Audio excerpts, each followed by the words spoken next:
Noticentro 1, CMI. Buenas noches, bienvenidos a las noticias. Los siguientes son los 3 hechos más importantes de hoy en Colombia.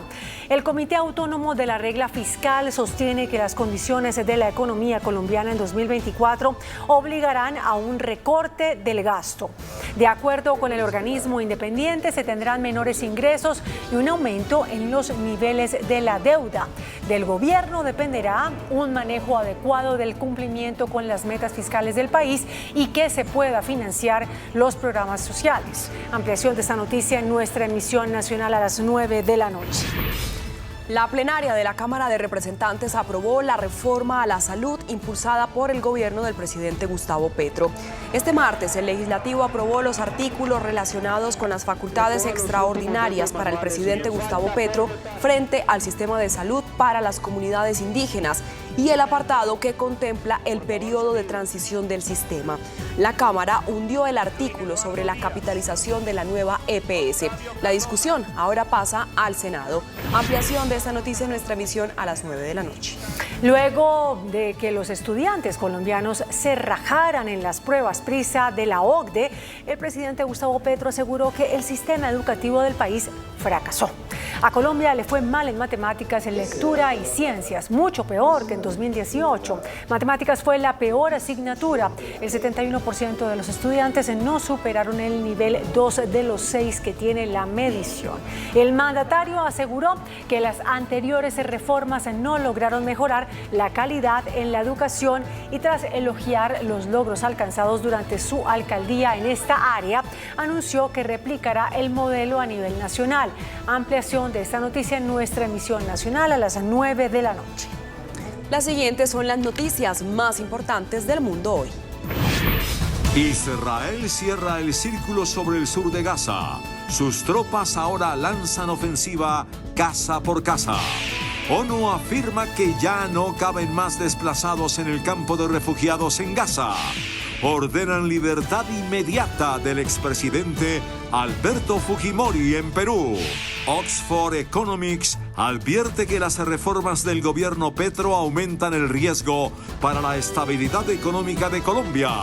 Apocalíptico informe presentado en Dubái afirma que el mundo podría superar la marca de 1.5 grados de aumento de temperatura en tan solo 7 años.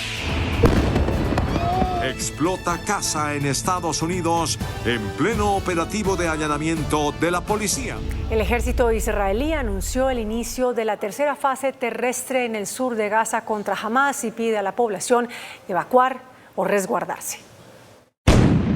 Las Fuerzas Armadas de Israel han intensificado su ofensiva sobre el sur de Gaza, epicentro de los nuevos combates con Hamás tras haber casi completado su operación en el norte. La aviación israelí ha bombardeado durante las últimas horas Khan Yunis, la mayor ciudad del sur. עברנו בימים האחרונים לשלב השלישי של התמרון, השתלטנו על מעוזים רבים של החמאס בצפון הרצועה, וכעת אנחנו פועלים מול מרכזי הכובד שלו בדרום. Bombardeos que desde el inicio de la guerra han dejado hasta el momento al menos 16.248 personas fallecidas, de las que 7.112 eran menores. Además, unos 7.600 gazatíes han desaparecido y al menos 43.616 personas han resultado heridas por los ataques del ejército israelí. Por otro lado, después de ordenar a los residentes que huyeran de la zona, las fuerzas israelíes lanzaron panfletos con instrucciones para permanecer dentro de los refugios y hospitales durante el asalto. No salgan, salir es peligroso.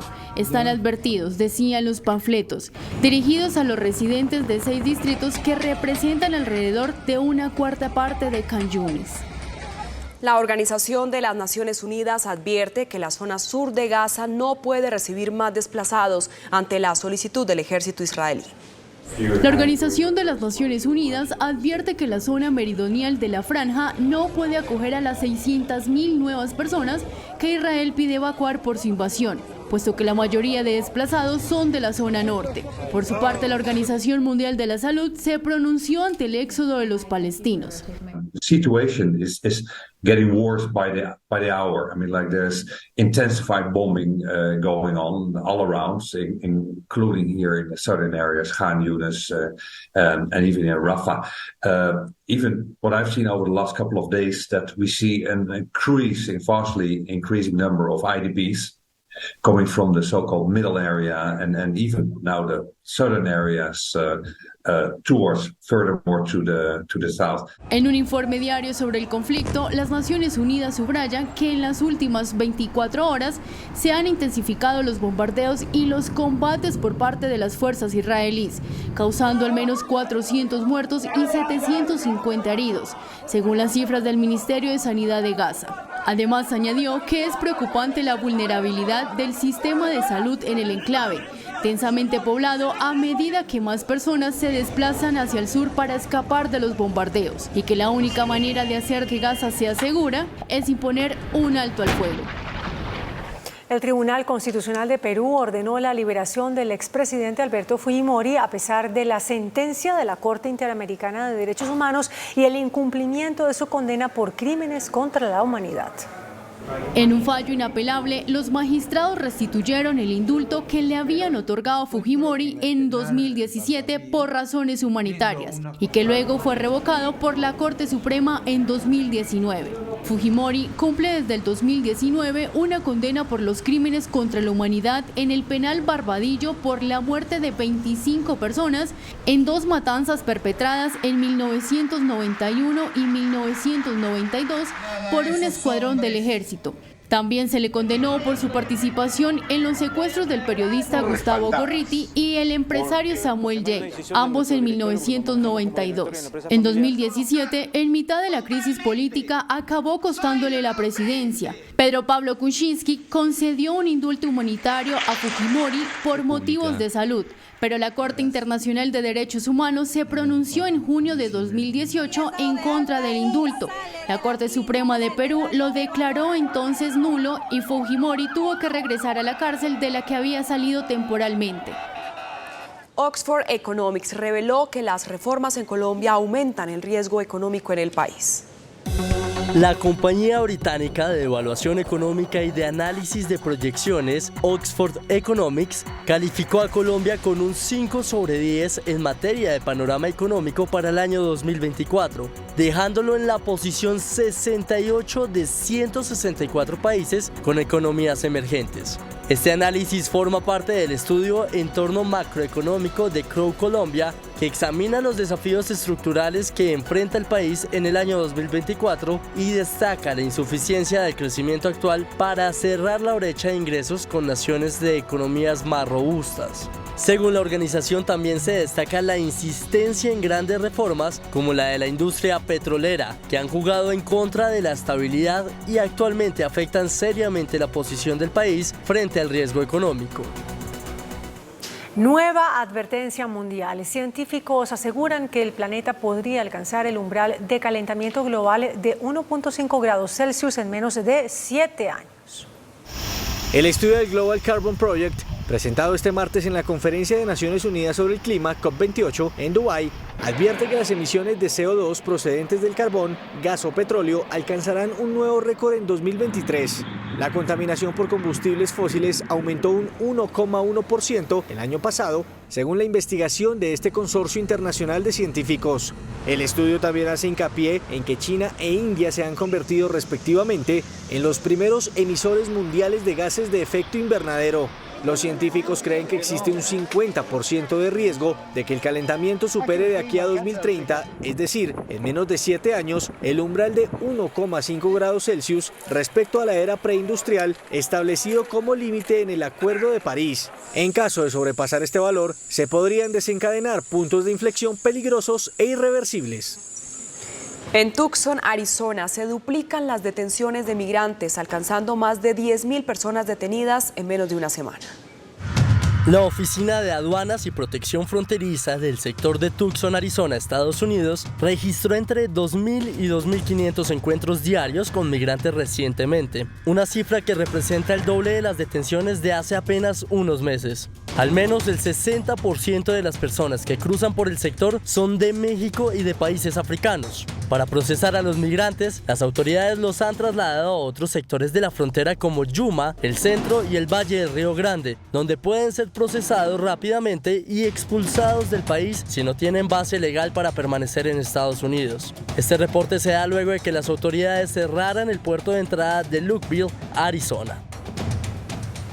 Un tribunal de apelaciones de Estados Unidos concedió al estado de Texas una victoria temporal en su contra del gobierno de Biden para instalar un gigantesco alambre de púas en la frontera con México. La orden temporal congela el caso mientras pasa por el tribunal, lo que significa que los agentes de las patrullas tienen prohibido cortar o quitar el alambre de púas en la frontera. La semana pasada, un juez federal falló a favor de la administración Biden cuando denegó la moción de Texas de una orden judicial preliminar. Los lingotes de oro confiscados al senador de Estados Unidos, Bob Menéndez, ahora son vinculados a un robo del 2013. Al menos 4 de los lingotes de oro encontrados durante un registro del FBI en la casa del senador demócrata Rob Menéndez fueron vinculados directamente a un empresario de Nueva Jersey, quien dijo a la policía que fue víctima de un robo a mano armada en 2013. Menéndez, a pesar de las acusaciones, insiste en su inocencia y en que enfrentará las acusaciones en un juicio justo. En Virginia, también en Estados Unidos, se reportó una gran explosión en medio de un operativo policial. Las autoridades investigan las causas del hecho. La policía de Arlington avanza en la investigación de la explosión masiva que destruyó una vivienda y sacudió una zona residencial en Virginia, Estados Unidos. We are aware of concerning social media posts allegedly made by the suspect, and these will be reviewed as part of the ongoing criminal investigation. The suspect was inside the residence at the time of the explosion, and he is presumed at this point to be deceased. El hecho sucedió cuando la policía ejecutaba una orden de registro y allanamiento en relación con un hombre que había disparado un arma de bengalas en múltiples ocasiones desde el interior de la vivienda. Tras celebrar un referendo, el presidente de Venezuela, Nicolás Maduro, anunció que está dispuesto a anexar el Esequibo, un territorio en disputa con su vecina Guyana. El mandatario venezolano acusó a ExxonMobil y al gobierno de Estados Unidos de intentar empañar el resultado de un referéndum que rechazó la jurisdicción de un tribunal internacional sobre una disputa territorial entre su país y Guyana. Y yo les digo a quienes tratan de manchar el referéndum, de desconocer el voto popular, de desconocer a la gente, a la derecha esa pro ExxonMobil, a la derecha financiada y que apoya los intereses de Guyana y no los intereses de Venezuela, nosotros lo que vamos es para adelante. Este referéndum es vinculante y acato el mandato del pueblo. El mandato popular es sagrado. Los venezolanos ya habían respaldado el pasado fin de semana el rechazo de la jurisdicción de la Corte Internacional de Justicia sobre la disputa y la creación de un nuevo Estado. Venezuela ha reactivado su reclamo sobre el territorio de 160.000 kilómetros cuadrados luego del descubrimiento de petróleo y gas en alta mar. La frontera marítima entre los dos países también está en disputa. El ejército de Nigeria mató a 85 civiles por error en un bombardeo con un dron, mientras 66 personas resultaron heridas. La operación aérea estaba dirigida contra los terroristas que acampan en el estado nigeriano de Kaduna, pero el ejército atacó accidentalmente la localidad de Turumbiri. Señaló esto a un comunicado de la Oficina Regional de la Agencia Nacional para la Gestión de Emergencias.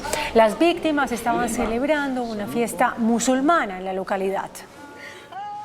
En España, un ingeniero creó la primera silla de ruedas controlada con la voz. Esta funciona por medio de una aplicación móvil.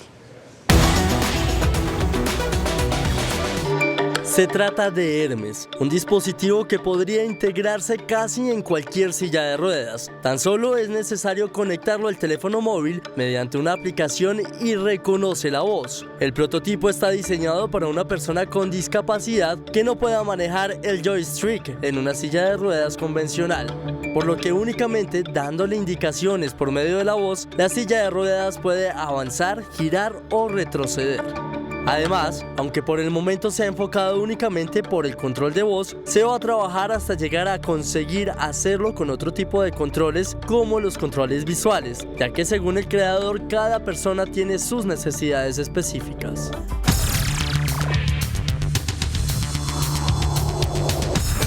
Muy buenas noches. La Constitución de la República establece que el aumento del salario mínimo en el país debe ser igual a la inflación causada más productiva. Nuestra invitada esta noche es la doctora Gloria Inés Ramírez, ministra del Trabajo. Usted, señora ministra, gracias por aceptar esta invitación. Hizo oposición durante 40 años y ahora es gobierno. ¿Qué es más fácil, hacer gobierno o hacer oposición?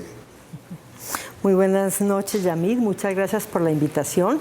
Y usted ha recordado larga historia de mi vida. Efectivamente, estuve en los procesos de oposición porque siempre he trabajado por lo que es la justicia social y yo pienso que estamos en un país muy inequitativo.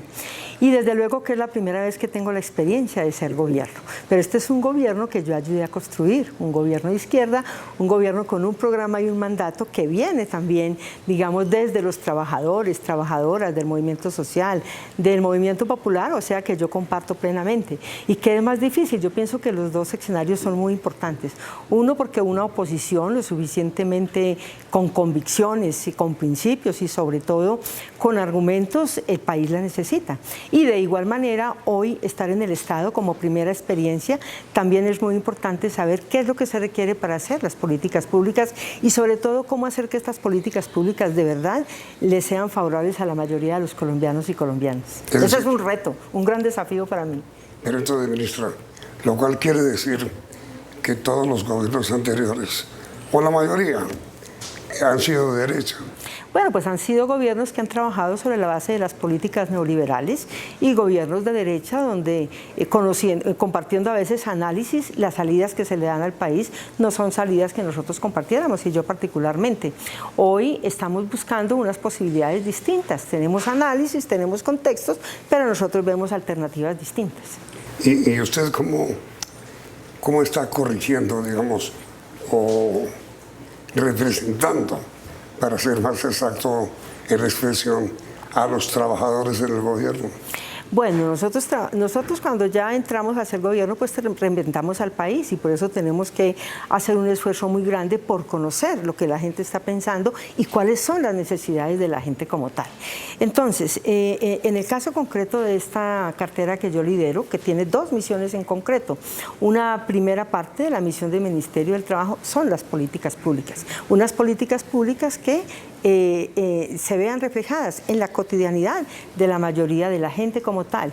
Y un segundo eje misional tiene que ver con la inspección, vigilancia y control para que esas medidas regulatorias se cumplan en el mundo, digamos, del trabajo y concretamente del sector privado fundamentalmente. ¿Qué estamos nosotros haciendo? Para ello, ¿qué estamos trabajando? Pues primero, miramos, por ejemplo, los datos económicos, el mercado laboral. Negativo, ¿no? Sí, negativo. Pero, por ejemplo, al mes de octubre del 2023, la tasa de desocupación total está en un 9.2. O sea, ya llevamos 5 meses teniendo esta tasa de desempleo bajando. Y para nosotros lo importante es la tendencia. Nuestra tarea ahorita es hacer muchas acciones para que se mantenga bajando y no nos vuelva a subir a un dígito. Pero también la tasa de globalización, la tasa global de participación, o sea, la gran masa de la fuerza potencial de trabajo, hoy la tenemos en 23.100.000 personas trabajando. Y la tasa de ocupación hoy ya la tenemos por un índice del 58.1%. O sea, ¿cuál es el problema estructural? El problema estructural es que en la tasa de ocupación tenemos un alto índice de informalidad.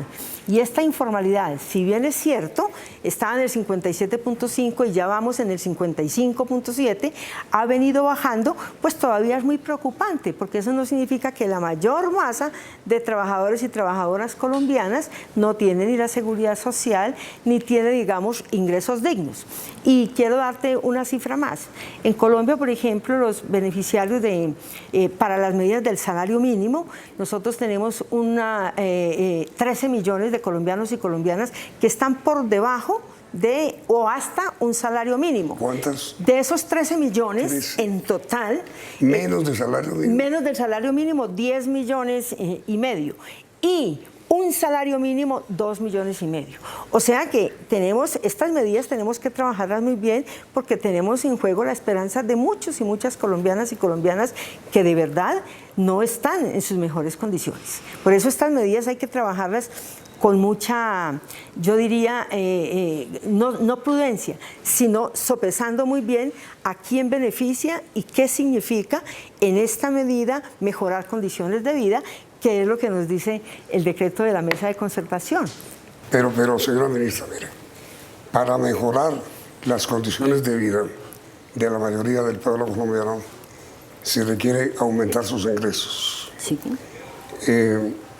Con una inflación que va a oscilar entre 9.5 y 9.8, según el Banco de la República y el mismo gobierno, ¿usted es partidaria de que el aumento del salario mínimo sea de 2 dígitos?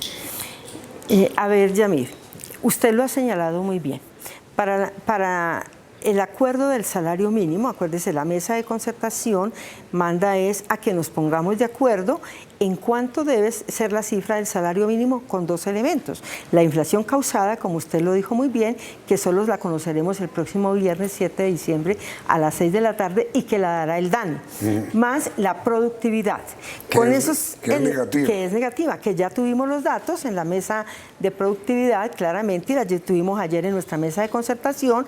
Las cifras que dio el DANE es que en PTF, que es una de las medidas que se usa a través de la metodología de la OCDE y de la CLEMS fundamentalmente, se dio con el PTF, que es la producción total de los factores, la productividad total de los factores, nos dio negativa del menos 1%.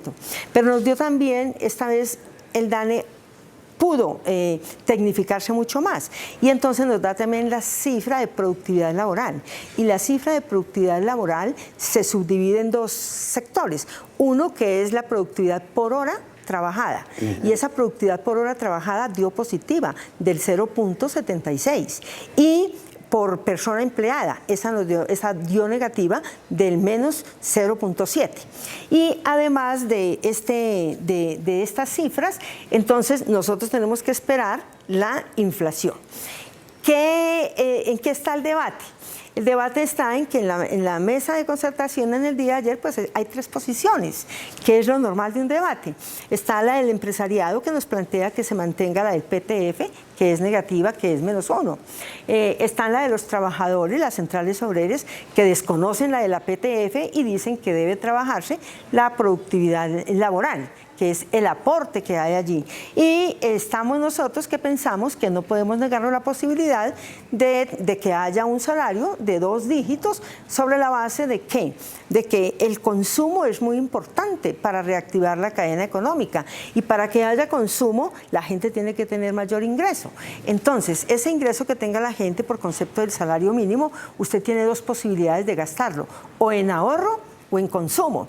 Como estamos con la población más vulnerable, pobres y menos de un salario mínimo, pues esto no va a ir al ahorro. ¿Esto qué va a ir? Va a ir es al consumo de las necesidades básicas insatisfechas. Pero esto de todas maneras reactiva la cadena productiva y hay que producir, por ejemplo, más alimentos, por decir, más elementos que permitan que las personas puedan cubrir mejor sus necesidades básicas insatisfechas. Este es el debate y eso es lo que vamos a hacer el próximo lunes. Pero, señora ministra, varias cosas. ¿Sí? La primera, ¿qué llama usted ingresos dignos?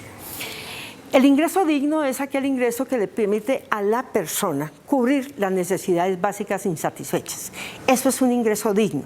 Colombia no tiene ingresos dignos. No. Nosotros tenemos la gran mayoría de colombianos y colombianas, 13 millones, en que están por debajo de lo que sería un ingreso que les permitiera vivir. Sin embargo, hay una canasta de alimentos para los pobres, así lo tiene el DANE, otra canasta, digamos, para clase media y otra, digamos, para los altos. Nosotros lo que estamos pensando claramente es que el gobierno y esta mesa tripartita de trabajadores y de empresarios debemos hacer un gran esfuerzo para que estos sectores, que son los más vulnerables, puedan de verdad tener la posibilidad de dignificar un poco su condición de vida. Pero a ver, señora ministra, ustedes ahora gobiernan, pero supongo que su espíritu de beneficio laboral no ha cambiado. No, para nada, se mantiene intacto. Además porque conozco las necesidades de ese sector vulnerable. En consecuencia, es claro que su posición es un aumento del salario mínimo de 2 dígitos. Mira, Yamid, lo que es claro para mí, antes siendo miembro de oposición, conociendo el sindicalismo, conociendo los sectores populares y hoy en mi condición de gobierno, es que un elemento muy importante para que Colombia avance es mantener y proteger el valor adquisitivo del salario. Porque finalmente, ¿de qué me sirve a mí que me aumenten 20 o 30 puntos si el índice de costo de vida se subsume todo mi aumento? Es decir, lo vuelve inocuo. Porque si yo subo el 20% y todos los productos y bienes suben el 20%, pues realmente no hay aumento de salario, pérdida real de aumento de salario. Entonces, mi posición como gobierno y la que hemos venido trabajando y en la que trabajamos el año pasado, y yo pienso que hubo muy buena voluntad de la mesa tripartita, es de hacer medidas de protección del valor adquisitivo del salario. Es que el gran problema es que cuando el gobierno anterior tomó medidas para que el salario mínimo no indexara, eso fue exactamente lo que ocurrió. Sí, pero entonces, usted dice, mire, para cubrir las necesidades mínimas de la gente, para atender sus ingresos dignos, es necesario que el aumento del salario mínimo sea de 2 dígitos. Sí, que tenga un valor adquisitivo, que sea protegido y que su ingreso, claro, yo no descarto bajo ninguna consideración que sea de 2 dígitos, claro que sí. Perdón, no es que usted no descarte, sino que usted es partidaria. Bueno, nosotros estamos mirando, yo aquí no voy a poner aquí una mesa paralela, Yamid, porque esa es lo que yo tengo que hacer el próximo lunes en la mesa de concertación, pero sí he puesto con claridad que estas medidas son necesarias y si eso incluye 2 dígitos de salario mínimo, pues eso habrá que estudiarlo y a eso es a lo que estoy invitando para que lleguemos a un acuerdo en términos generales, pensando siempre en el beneficio de esos 13 millones de colombianos y colombianas que son los que en última instancia se benefician de este proceso. Pero, a ver, señora ministra, de todas maneras, la decisión va a ser suya. Haya o no haya mesa de concertación. No, porque entonces usted me diría, mire, entonces, ¿para qué la mesa de concertación si yo puedo hacer esto por un decreto? No, es porque la Constitución privilegia el diálogo social. Y no creas que así estuvimos el año pasado. Cada uno tiene una postura, tiene una posición y con su posición llega al debate. Pero eso es lo rico del diálogo social, que allí vamos concertando y vamos poniéndonos de acuerdo en una cifra. Lo que yo espero es que de aquí al 30 de diciembre, el 15 de diciembre tenemos la primera fecha. Ojalá y el 15 de diciembre tengamos la cifra para el país. Pero si no tenemos hasta el 30 de diciembre para ponernos de acuerdo o simple y llanamente sacar un decreto. O sea que esos pasos son muy importantes. Por esa razón no se saca el decreto de uno, sino que buscamos que haya acuerdo. Y yo soy de una de las convencidas de que el diálogo social, soy una convencida de que la mesa de concertación es muy importante como un mecanismo de mandarle mensajes claros al país y sobre todo porque es muy necesario que ojalá podamos ir acompasados. El sector productivo privado, el sector de los trabajadores y trabajadoras, la fuerza de trabajo y desde luego el gobierno, que es quien trabaja las políticas públicas. De todas maneras, señora ministra, usted es partidaria de que a pesar de que el crecimiento fue negativo de la economía, se mantenga el aumento en productividad. Sí, hay un decrecimiento de la economía, hay una desaceleración de la economía, pero a la vez hay una tendencia de bajar el desempleo. O sea, eso es muy importante que lo tengamos en cuenta. Y así la productividad de Yacida Cero, acuérdense que lo nuevo que tenemos este año en la metodología que nos entregó el DANE es que nos mide la productividad del sector trabajo, la laboral, o sea, la participación que tienen los trabajadores en la productividad de este país. Ese es su aporte, y ese aporte de la productividad laboral es positiva, es del 0.76. Así es que yo pienso que estos son elementos que en la mesa tendrán su peso y allí nosotros los discutiremos, porque al país es importante decirle que los trabajadores están aportando. Pero, señora ministra, a pesar de las medidas que tomó el gobierno anterior, el aumento del salario mínimo en Colombia sigue indexado. Sí, nosotros tomamos, el gobierno anterior tomó medidas y aumentó un salario que fue subsumido por la inflación.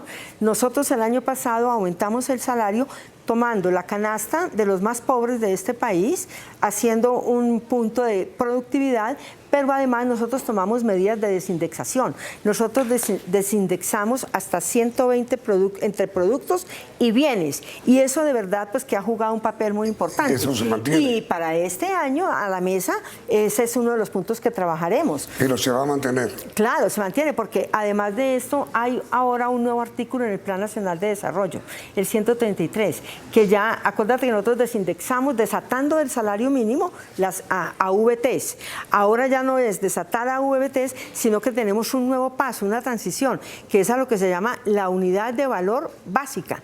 Y esto es lo que nosotros vamos a desarrollar como unas medidas para poder mantener el valor adquisitivo, protegerlo, al lado de lo que tiene que ser la rebaja de las tasas de interés y de las medidas contracíclicas que debemos tomar como gobierno y también el sector privado contribuir. ¿Para qué? Para que podamos seguir activando la economía y esa alerta que hay de algunos sectores de riesgo en materia de pronto una recesión o un estancamiento, la evitemos al máximo. A ver, señora ministra, mire, la posición tripartita. Los empresarios piden que el aumento no sea superior a un dígito, y proponen 9.5, 9.6. Los trabajadores piden que no sea inferior al aumento del año pasado, que fue del 16, están pidiendo el 18. Y el gobierno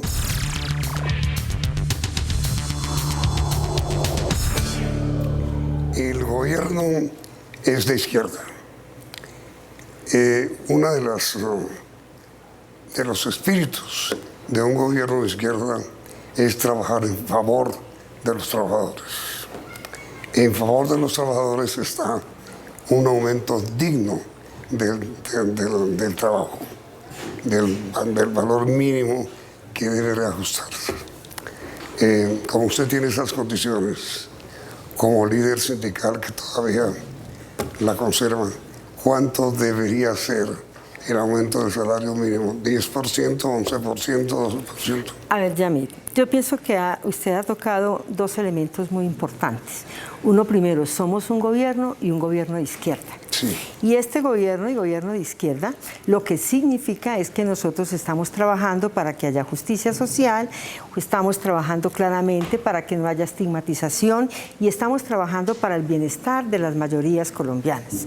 Y dentro de esas mayorías colombianas, pues claro que están los sectores populares, pero también aquí hay sectores medios muy importantes que son los que más endeudados se mantienen. Por eso nosotros estamos trabajando medidas y le estamos pidiendo al Banco de la República que baje las tasas de interés, porque el sector más beneficiado va a ser este sector medio. Ahora, usted me dice, entonces ustedes van a propender por esto. No, yo le respondo, sí vamos a trabajar porque efectivamente el ingreso para que el nivel de vida de la mayoría de colombianos y colombianas, tal y como lo dice la Ley 278, pueda mejorar. Y eso incluye claramente que podamos potenciar su nivel de ingreso. Porque, repito, una mirada distinta es que si yo aumento el ingreso, aumento el consumo y al aumentar el consumo, aumento claramente la reactivación de la cadena. pero hay un elemento que no hemos desarrollado, que es el de la productividad. La productividad en Colombia tenemos que mejorarla y para eso tenemos que buscar que haya un mayor aporte del PIB. ¿Y esto cómo lo hacemos? Esto lo hacemos con el desarrollo de las cadenas de valor. Es decir, que yo pueda transformar, que no venda solamente materia prima, sino que le dé un plus. Y eso significa una política pública de gobierno, pero también tenemos que trabajar por el servicio del desarrollo empresarial y tecnológico, porque si las empresas tampoco se adecúan tecnológicamente o no tienen la posibilidad de desarrollarse, pues tampoco nosotros avanzamos. O sea que, en términos generales, este gobierno reconoce claramente que el capital y el trabajo son factores determinantes para el desarrollo económico del país, pero teniendo muy claro que el capital solo no avanza y los trabajadores tampoco. Necesitamos, porque la riqueza al final de cuentas la produce la fuerza de trabajo. Entonces necesitamos, como lo he dicho yo, no es acabar las empresas o impedir que las empresas se mejoren, no. Necesitamos potenciarlas, desarrollarlas y claramente sin precarización laboral. Sobre el aumento del salario mínimo, con base en lo que usted acaba de decir, es claro que tendrá que ser superior al 10%. Pues yo lo que digo claramente es que el debate que tendremos en nuestra mesa de concertación, ese será el objetivo, que todos los colombianos y colombianas, sobre todo estos 13 millones que son los vulnerables, puedan tener mejor un ingreso, y el mejor ingreso a ellos se los da es el salario mínimo. Entonces, un salario mínimo que dignifique, yo planteo que claramente debe avanzar. No descarto de ninguna manera que sea de dos dígitos fundamentalmente. Por eso, a usted le parece muy justo, por encima del 10%. Pero ahí estamos trabajando, esa es la mesa. Yo no puedo aquí decirle a la mesa no funcione. No, pero digo. Eso es lo de la mesa. Esas serán parte de las apuestas que discutiremos allí. De que el salario mínimo sea de 2 dígitos, los empresarios plantean que sea 1 dígito y los trabajadores desconocen el PTF como tal. Así es pues que ese es el desafío, el gran reto que tenemos para que podamos mostrarle al país, ojalá, un mensaje de acuerdo, un mensaje de bienestar y un mensaje de desarrollo económico para Colombia. En esa mesa de concertación, ¿qué tan cerca o qué tan lejos estamos de un acuerdo? Bueno, siempre uno empieza con sus puntos de vista. En toda parte donde usted empieza a hacer acuerdos, porque los acuerdos los hace uno con quienes no comparten su punto de vista. Así es pues que yo soy muy optimista. Yo he visto siempre la disposición de los trabajadores y trabajadoras de las centrales obreras. Yo veo la disposición del sector empresarial también, y el gobierno tiene toda la voluntad para que privilegiemos un acuerdo en esta mesa de concertación y con esto fortalezcamos una vez más al país, tal y como lo hicimos el año pasado. Entonces, digamos, señora ministra, no hay dentro de los miembros de la mesa de concertación posiciones radicales.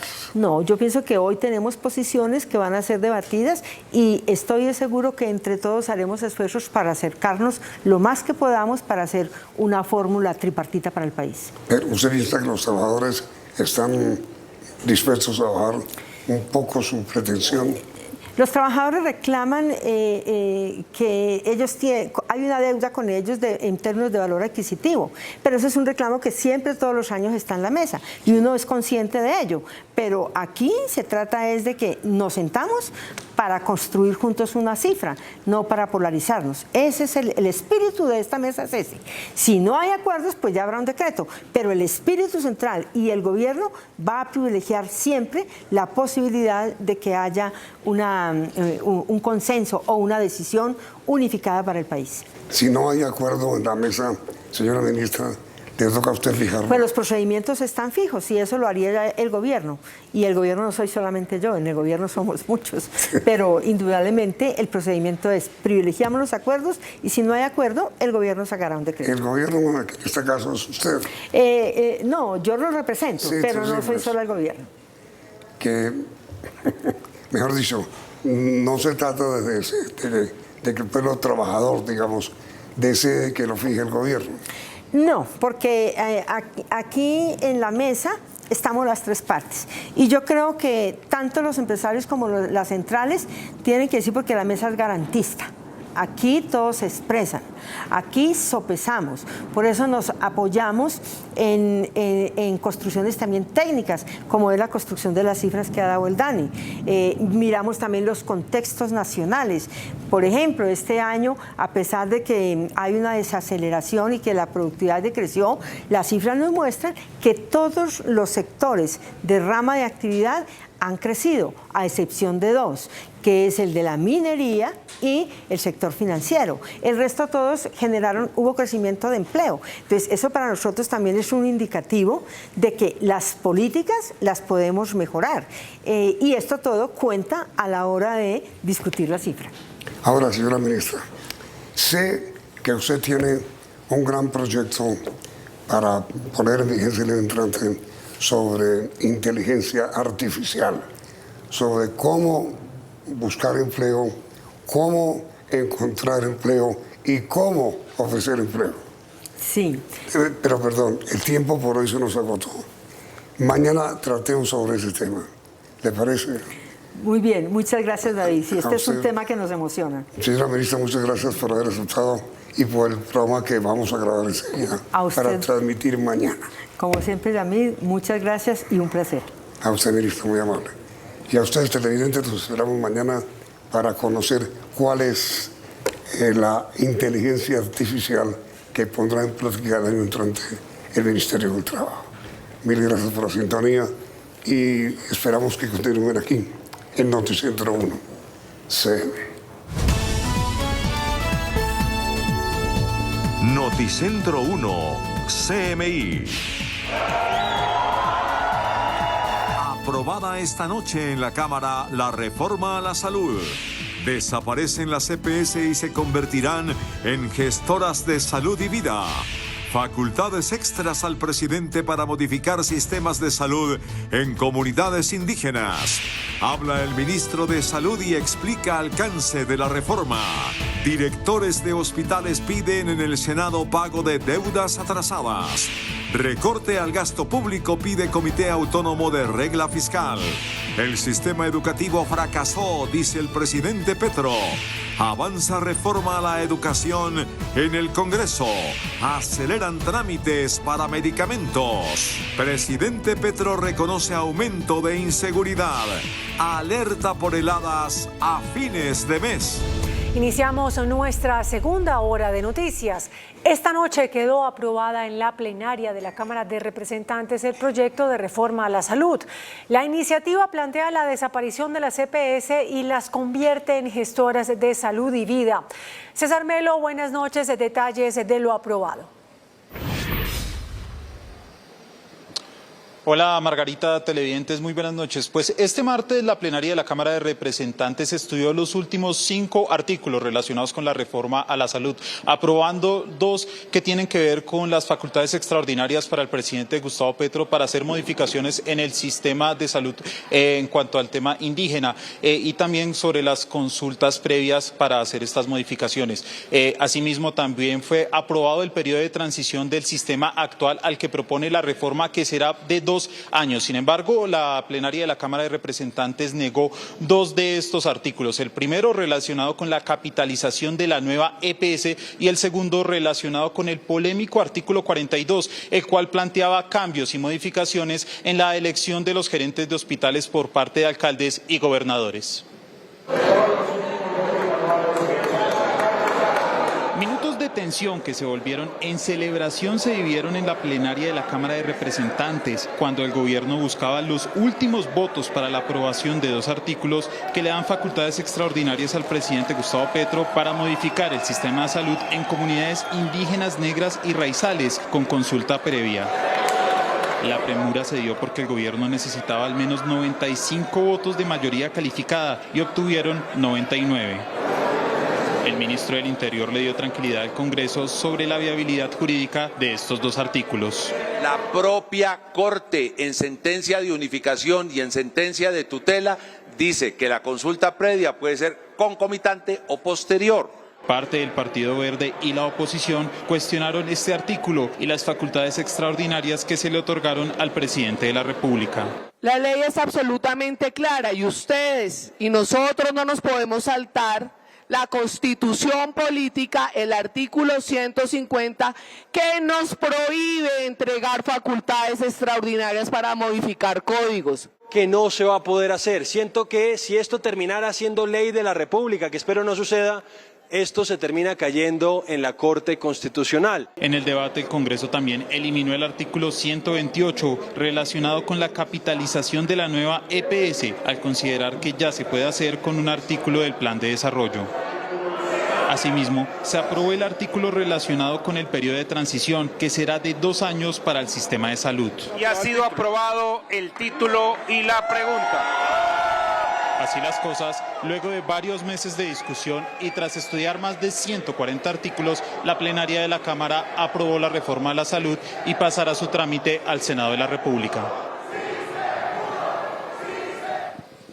Así las cosas, el ministro del Interior y el ministro de Salud le hicieron el llamado al Senado de la República para que apruebe esta reforma a la salud.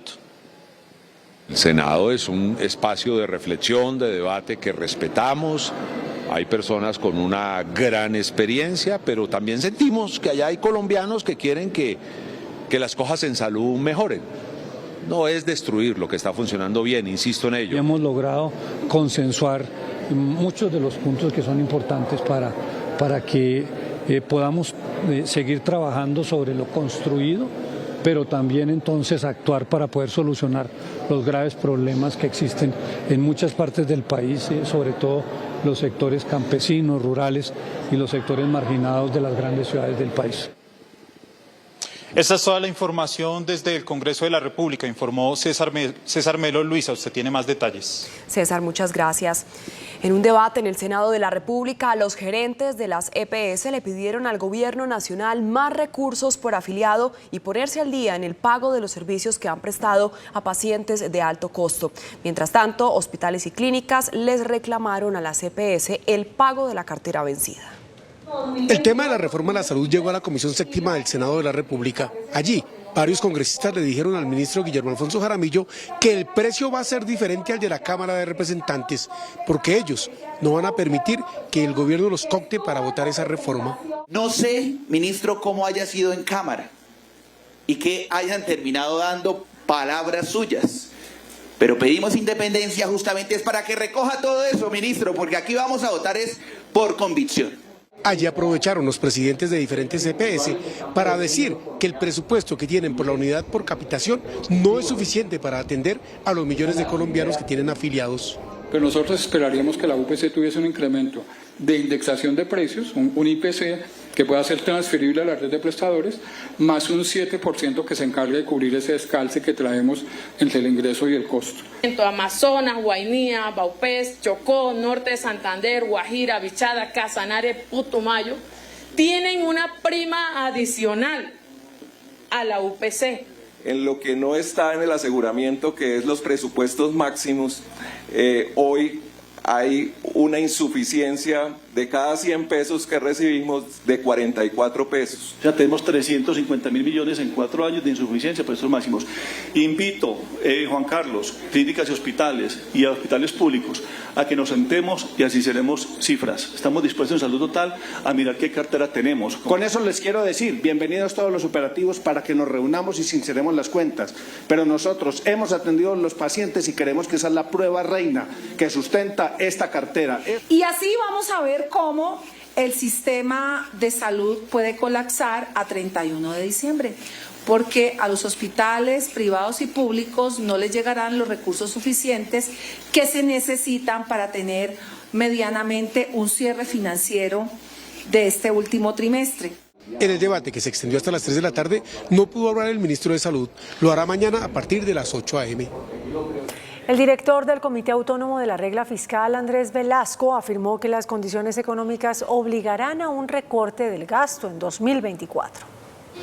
En la evaluación del Comité Autónomo de la Regla Fiscal se advierte sobre los riesgos y lo que serán los retos para el gobierno nacional de cara al 2024. La mayor preocupación se da por una caída en los ingresos del próximo año y una mayor presión al gasto. Precisamente la situación fiscal del país, que para el cierre de 2023 cumple con la tarea, tendrá un panorama diferente en 2024 que obligará a un recorte del gasto y ser más eficiente con las finanzas públicas. Evitar que se genere más déficit que el año 2023 en el 24 o que se aumente la deuda pública, dado que lo que se necesita es generar credibilidad sobre los mercados financieros que financian la nación sobre la sostenibilidad de las finanzas públicas. Las alertas del comité pesan sobre el déficit del Fondo de Combustibles, los litigios de la DIAN, que no son claros ni permanentes, y la decisión de la Corte Constitucional sobre regalías, que si bien el impacto no será de 6 billones de pesos, sí tendrá un efecto de 1.5 billones de pesos. Estos aspectos podrían generar un hueco fiscal entre 22 y 26 billones de pesos.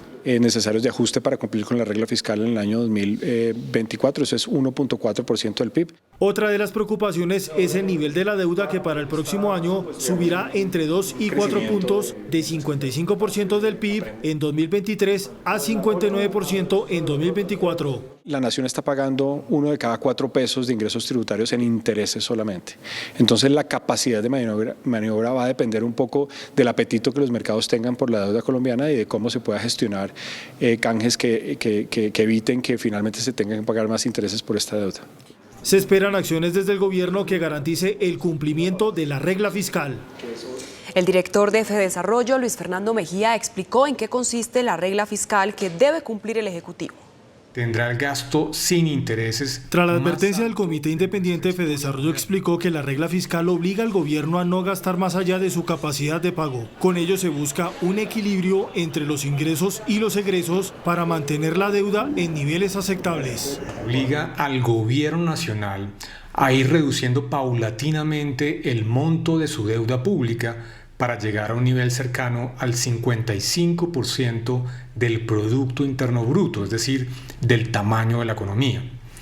Esto implica que el déficit fiscal, que es la diferencia entre los gastos que hace el gobierno y los ingresos que recibe, entre otras cosas por los impuestos, se debe ir reduciendo en el tiempo. Para su cumplimiento, el gobierno tendrá que hacer un esfuerzo recortando sus niveles de gasto. Hay incertidumbre sobre un componente importante de los ingresos, cerca de 20 billones de pesos, y eso obliga al gobierno nacional para que el próximo año tenga que hacer algunos ajustes, algunos recortes en su presupuesto. En 2024 se tendrá un incremento en el déficit fiscal. El presidente Gustavo Petro aseguró que el sistema educativo fracasó tras conocer los resultados de las pruebas de evaluación internacional de los alumnos de nuestro país. Luego de que los estudiantes colombianos se rajaran en las pruebas PISA, el presidente Gustavo Petro resumió el desalentador resultado en una contundente frase. Colombia realmente tiene un sistema educativo que ha fracasado. A Colombia le fue mal en matemáticas, lectura y ciencias, peor que en el 2018. 7 de cada 10 estudiantes no superaron el nivel 2 de matemáticas y son 6 niveles. Lo que hemos observado como conclusión es que las reformas hechas en el pasado no han apuntado a que la población colombiana se pueda realmente educar con calidad. Los resultados de la prueba PISA demuestran que muchos estudiantes de 15 años en séptimo están angustiados, están viviendo estrés y necesitan una apuesta de educación y un contexto que les proteja. El mandatario destacó los logros obtenidos en la Bogotá Humana en materia de educación y dice que replicará el modelo a nivel nacional, que se basa en formación docente, comida caliente y mejor infraestructura. Aquí también comenzamos como en Bogotá por un salto presupuestal, más o menos pasamos de 50 a 70 billones de pesos en lo que va, o sea, como recibimos el gobierno, a como en este momento lo tenemos ya aprobado en el presupuesto que sigue del año entrante. Ese salto tiene que reflejarse. Las pruebas PISA de la Organización para la Cooperación y Desarrollo Económico, OCDE, se aplican cada 3 años para medir la calidad de la educación. La reforma a la educación del gobierno Petro está a puertas de pasar a un segundo debate. En tiempo récord se aprobó el primer debate. Incluso integrantes de la oposición respaldaron el proyecto.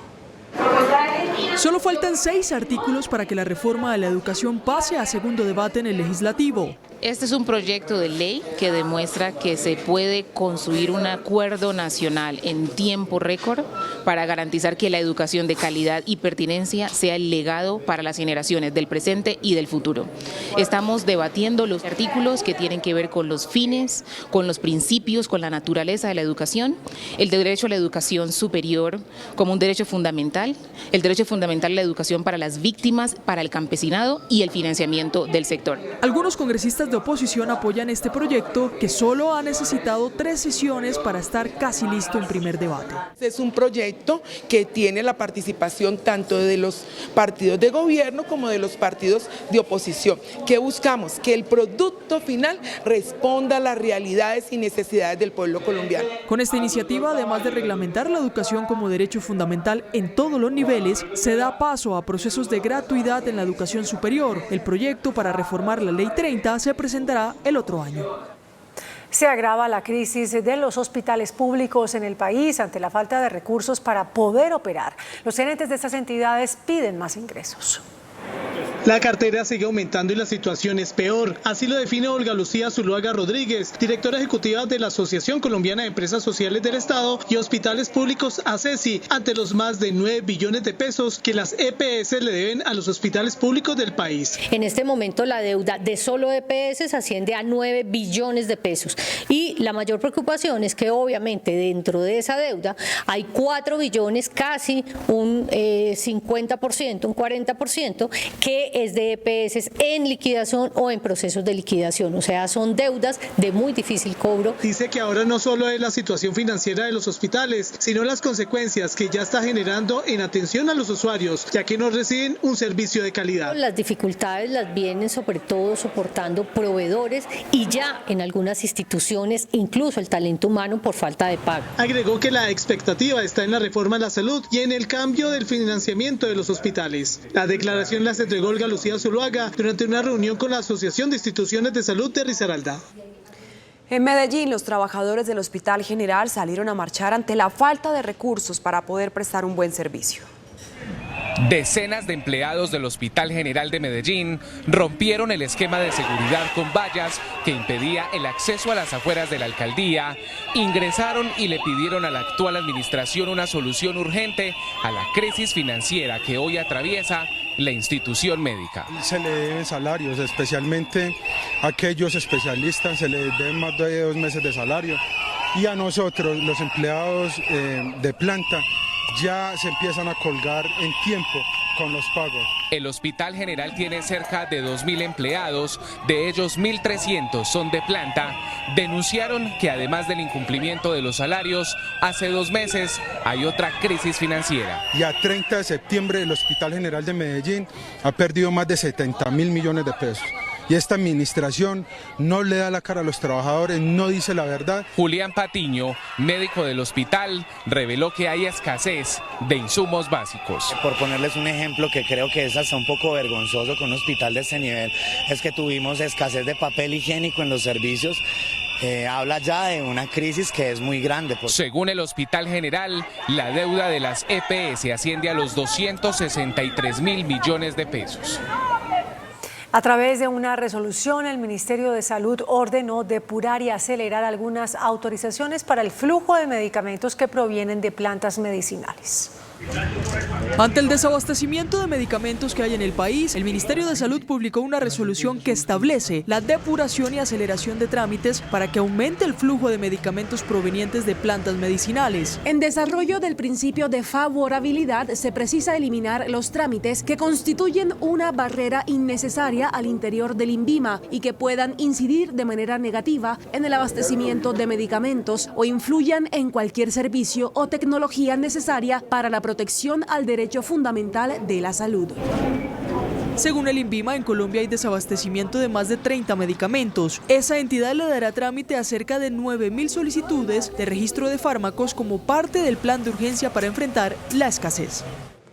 Una fuerte crítica hizo el ministro de Defensa, Iván Velásquez, al cese del fuego con las disidencias al mando de Iván Mordisco tras los ataques protagonizados por este grupo armado.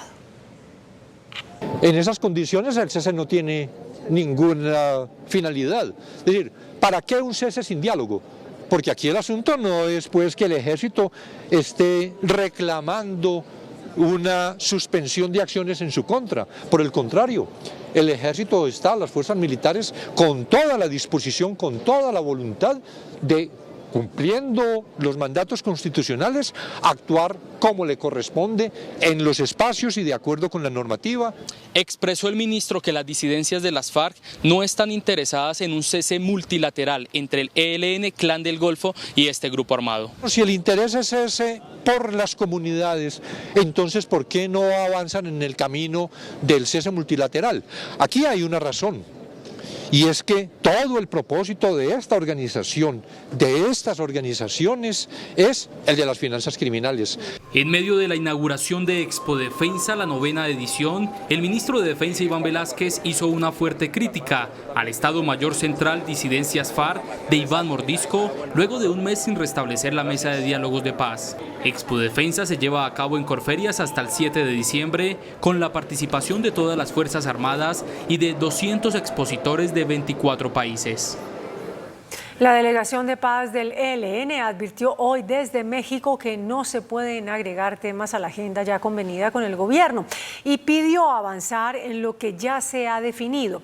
En Ciudad de México se cumplió el segundo día de conversaciones en medio de grandes tensiones entre las dos partes. Pero territorialmente... A través de X, la delegación del ELN asegura: ambas partes tenemos que poner esfuerzos para avanzar. Para nosotros es importante el ciclo para evaluar problemas y ajustar. No podemos agregar cosas desconociendo lo que ya viene, es decir, continuar en los avances que ya tenemos. Y justamente el Frente de Guerra Oriental de esa guerrilla dio a conocer un video en el que habla sobre la paz y se refiere a una posible dejación de las armas. Para nosotros, considerar si se usan o no las armas que tiene el ELN, eso está determinado por los avances y por los cambios estructurales que se puedan ir materializando. Dice el ELN que no puede haber temas vetados en la mesa. Consideramos que la paz es posible y la queremos, pero sobre el marco de los cambios estructurales. Acá no se puede vetar ningún tema. La doctrina militar, ¿sí?, el sistema económico, lo estructural y fundamental de un Estado. Las conversaciones entre las dos delegaciones siguen a puerta cerrada y se espera una definición sobre su futuro en los próximos días.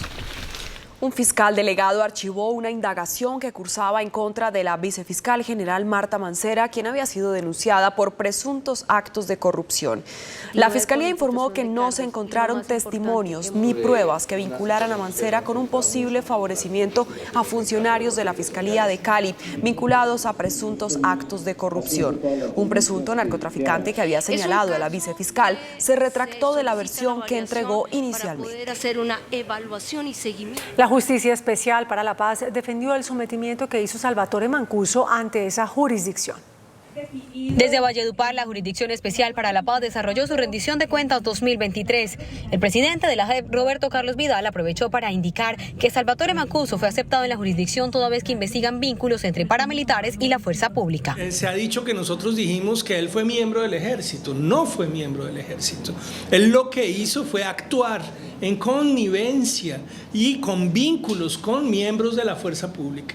Y por otro lado, nunca en ninguna de nuestras investigaciones hemos imputado a toda la fuerza pública del país. Siempre hemos dicho que estas son investigaciones sobre responsabilidad individual. Además, el magistrado precisó que de las declaraciones entregadas por Salvatore Mancuso han resultado alrededor de 300 compulsas de copias a otras autoridades. Nuestra base de datos en este momento tiene 20 millones de entradas individuales por una parte, pero por otra todas las audiencias públicas y las audiencias que han sido privadas en el pasado serán publicadas o ya están públicas en la internet y están a disposición de todos para que las vean. Durante la rendición de cuentas, el magistrado señaló que el desafío más grande que tiene la JEP es terminar las investigaciones en los próximos 2 años y anunció que en el primer trimestre del próximo año se emitirán las primeras sentencias frente a los casos de secuestros y falsos positivos. Ante la ola de violencia que atraviesa el país, el presidente Gustavo Petro aseguró que es en las grandes ciudades donde está aumentando la inseguridad. Bogotá y Barranquilla son las que más preocupan al mandatario. El presidente Gustavo Petro reconoció que se disparó la inseguridad en las grandes ciudades.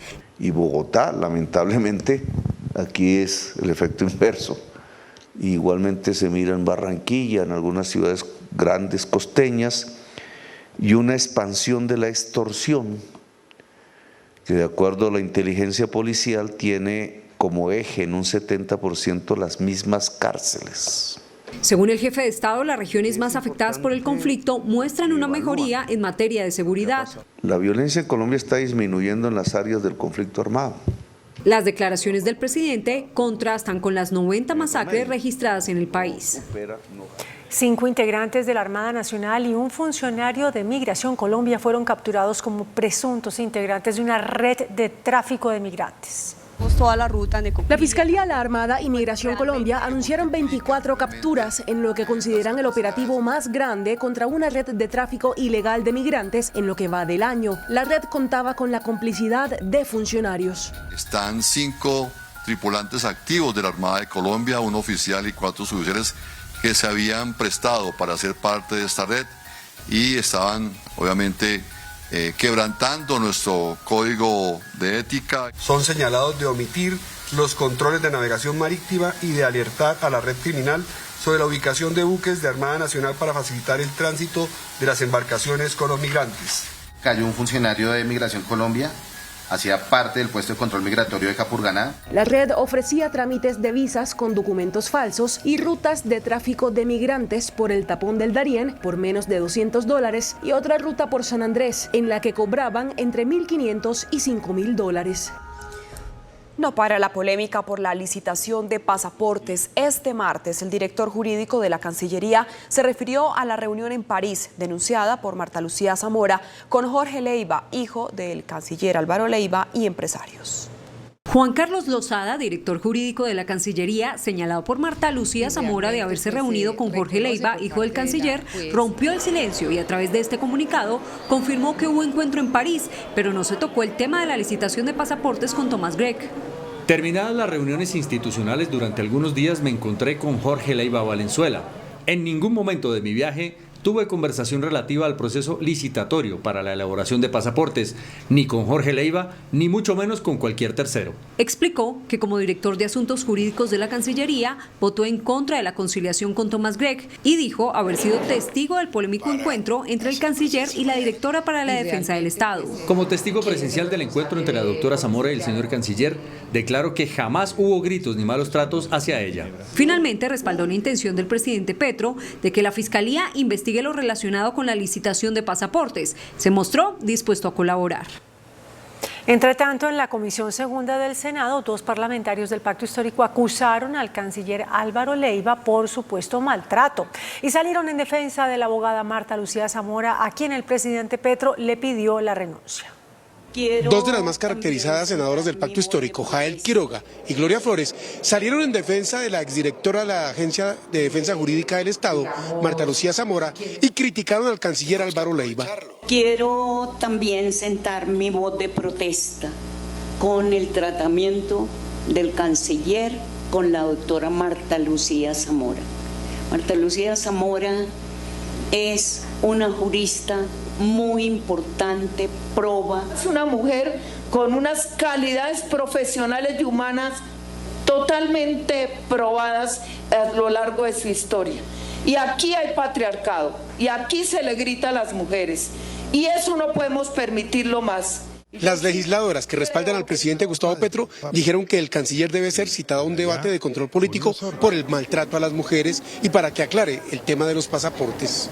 La alcaldesa Claudia López confirmó desde China que Bogotá tendrá su primera fábrica de vacunas. A través de su cuenta de X, la mandataria reveló que sostuvo una reunión con Sinovac y se llegó a un acuerdo para desarrollar Bogotá Bio, que sería la fábrica de vacunas y fármacos que tendrá la ciudad para enfrentar futuros problemas de salud pública.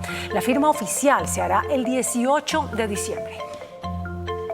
La Corte Constitucional exhortó al Congreso para que en 6 meses adopte una ley que reconozca la atención del desplazamiento forzado con enfoque étnico y diferencial.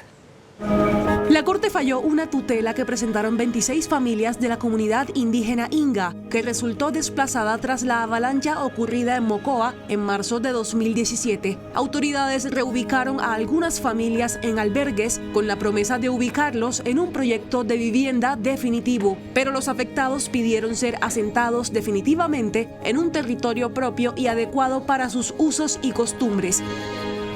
La Corte dispuso que debe haber una consulta previa y un diálogo intercultural con los afectados. Asimismo, ordenó que en 6 meses el Congreso adopte la legislación necesaria para reconocer y atender el desplazamiento forzado causado por desastres y calamidades públicas con enfoque étnico diferencial.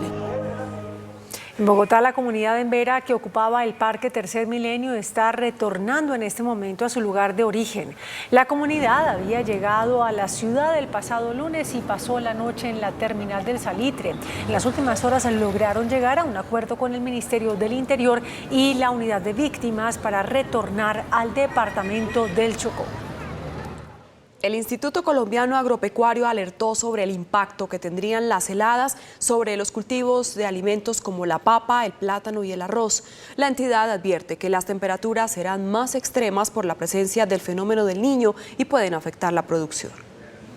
Durante el Congreso de Protección Vegetal organizado por el ICA, la entidad sanitaria alertó que la próxima temporada de heladas de final de diciembre y comienzos de enero será más intensa y puede causar estragos en los cultivos de papa. En esta temporada, digamos que usualmente se disparan algún tipo de plagas, especialmente las plagas chupadoras.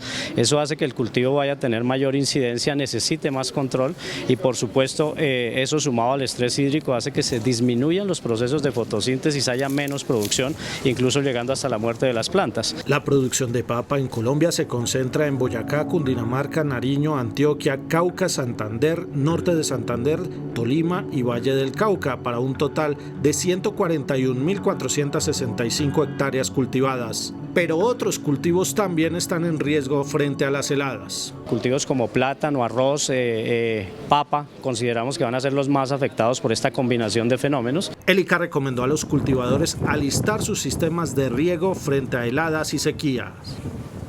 Las autoridades mantienen en constante monitoreo el volcán Nevado del Ruiz por el aumento de la temperatura que registra en su interior.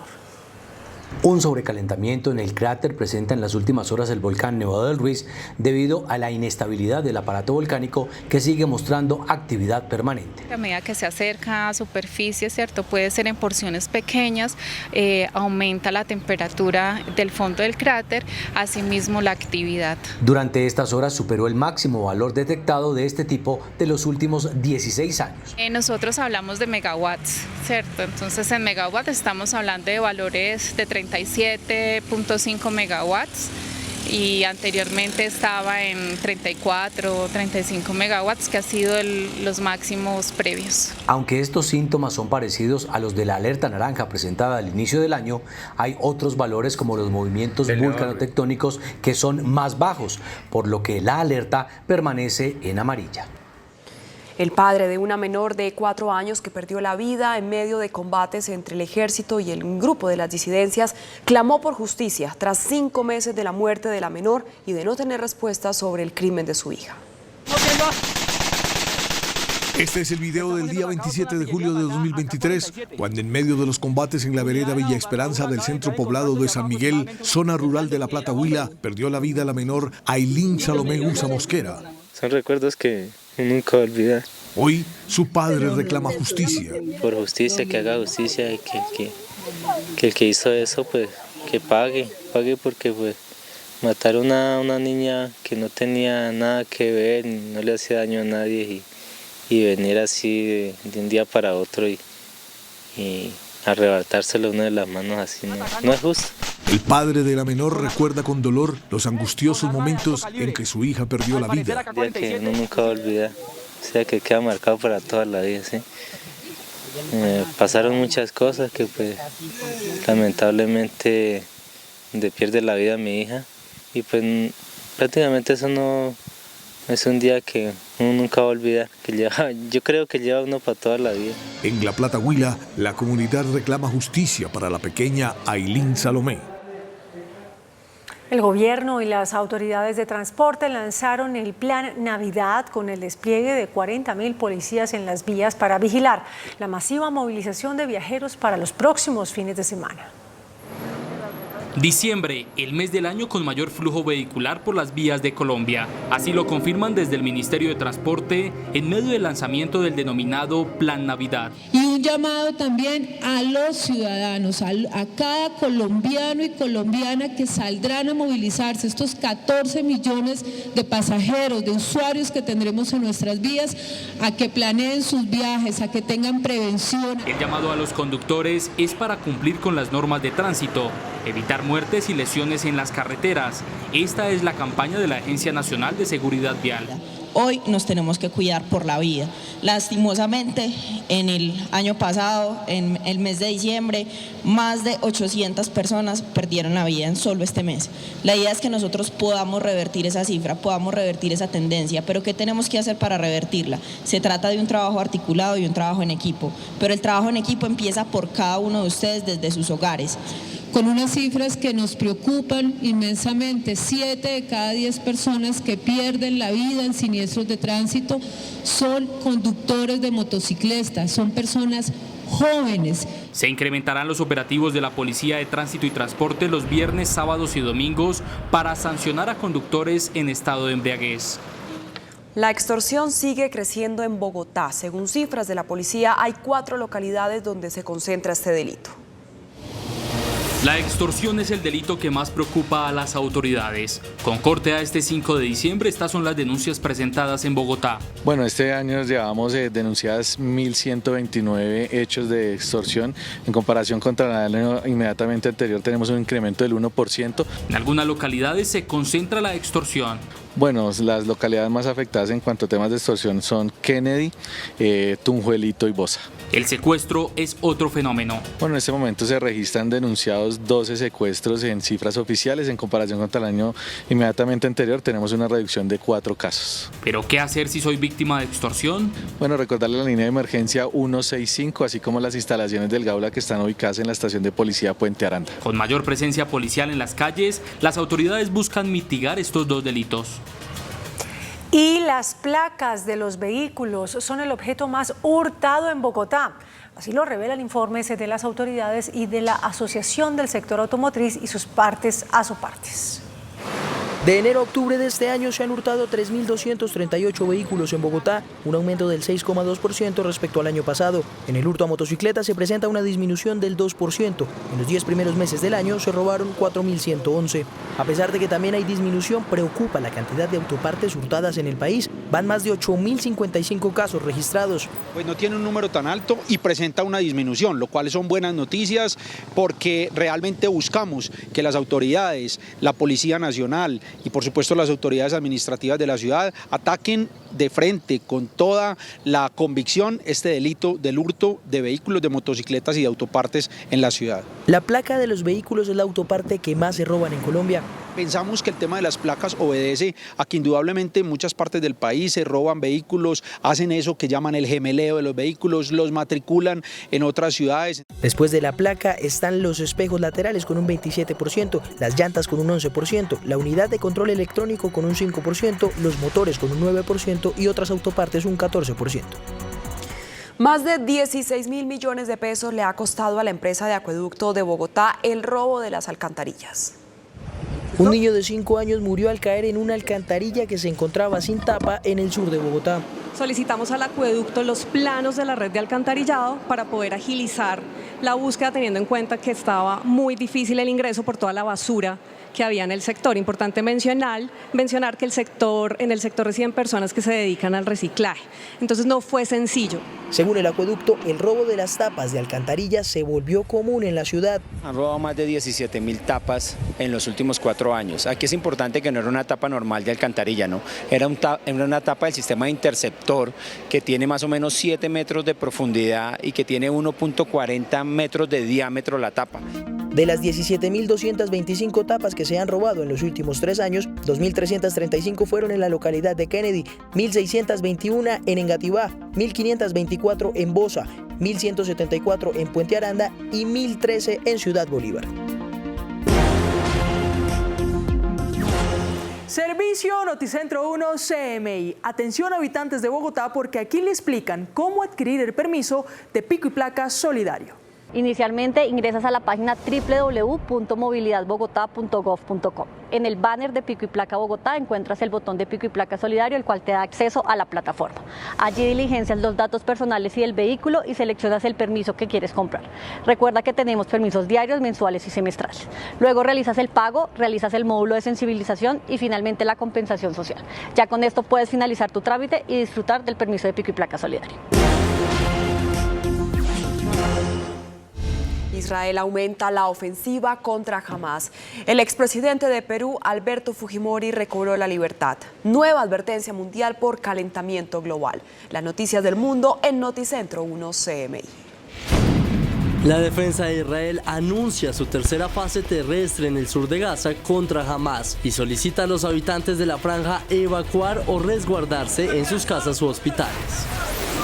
El Tribunal Constitucional de Perú ordenó la liberación del expresidente Alberto Fujimori a pesar de que la Corte Interamericana de Derechos Humanos impuso que debía completar la condena por crímenes contra la humanidad. El planeta Tierra puede sobrepasar el límite crucial de calentamiento global de 1.5 grados Celsius en tan solo 7 años. Así lo advirtió un consorcio internacional de científicos del clima en su evaluación anual del Proyecto Global de Carbón.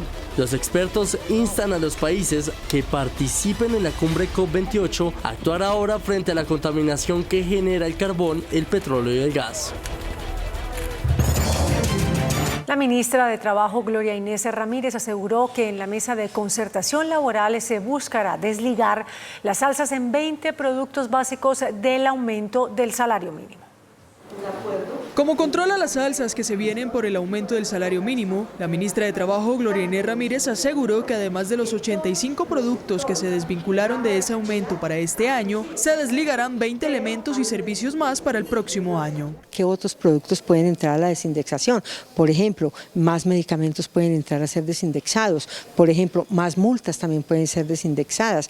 Y hay otros elementos de impuestos que también pueden ser desindexados. Es decir, lo vamos a ampliar y vamos a aplicar el artículo 133 del Plan Nacional de Desarrollo, que ha creado también una nueva unidad, que es la unidad de valor básico, con la cual esta desindexación nosotros pensamos va a ser mucho más importante. El próximo lunes continuará la mesa de concertación, en la que se espera llegar a un acuerdo en la cifra de productividad. El día lunes tendremos en el debate en la mesa las 3 propuestas que tienen tanto los trabajadores como los empresarios y desde luego el gobierno, en el sentido de acordar no solamente qué nivel de productividad irá a la base del salario mínimo más la inflación causada. Este jueves se conocerá la inflación, que marcará una parte del aumento. El gerente del Banco de la República, Leonardo Villar, sostiene que la banca está preparada para superar el deterioro del crédito.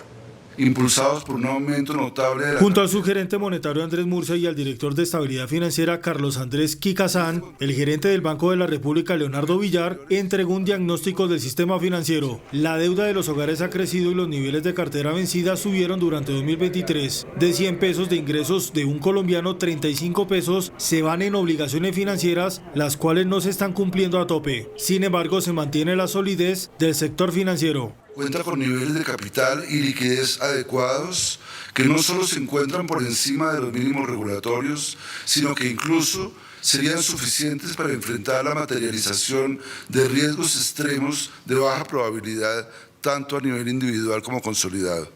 Los niveles de solvencia están en 17,4%, mayor al mínimo regulatorio exigido de 9%. La solvencia de los establecimientos de crédito se ubicó en 17,4% a agosto de 2023, por encima del mínimo regulatorio del 9%.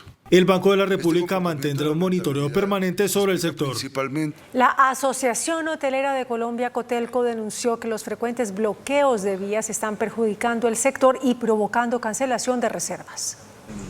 Los bloqueos de vías más frecuentes y que están afectando seriamente al turismo son en la vía panamericana entre Popayán y Cali, entre Barrancabermeja y Valledupar, entre Santa Marta y Barranquilla y entre Pasto y Tumaco. Bloqueos que, entre otras, afectan no solamente las posibilidades de generación de ingresos, de oportunidades de empleo, sino también que afectan precisamente con esa estabilidad, si se quiere, con esa garantía de derechos que tienen las familias cuando se transportan o se movilizan con niños, con bebés. Paradójicamente, mientras aumenta la llegada de extranjeros, al turismo interno le preocupa viajar por carretera. Tenemos problemáticas en el turismo nacional, no se está, por supuesto, moviendo como quisiéramos y tienen unas afectaciones en términos comparativos con el año anterior. Este martes los gremios del turismo encabezados por Cotelco sostuvieron una reunión con altos mandos de la policía para pedir un refuerzo en las medidas de seguridad de cara a la temporada alta de fin de año. Juan Armando Rojas, Noticentro 1, CMI. Los precios de las materias primas reportaron una caída al cierre de noviembre, según el DANE. Según el Departamento Nacional de Estadística, los precios del productor cayeron 1.9% en noviembre, lo que podría ayudar a que la inflación siga cediendo. El reporte del DANE indica que los precios disminuyeron principalmente en artículos exportados en un 5.9%, importados 1.9% y los producidos para consumo interior en un 0.45%. El índice de capitalización de la bolsa, que mide el comportamiento de las 25 principales acciones, cerró a la baja.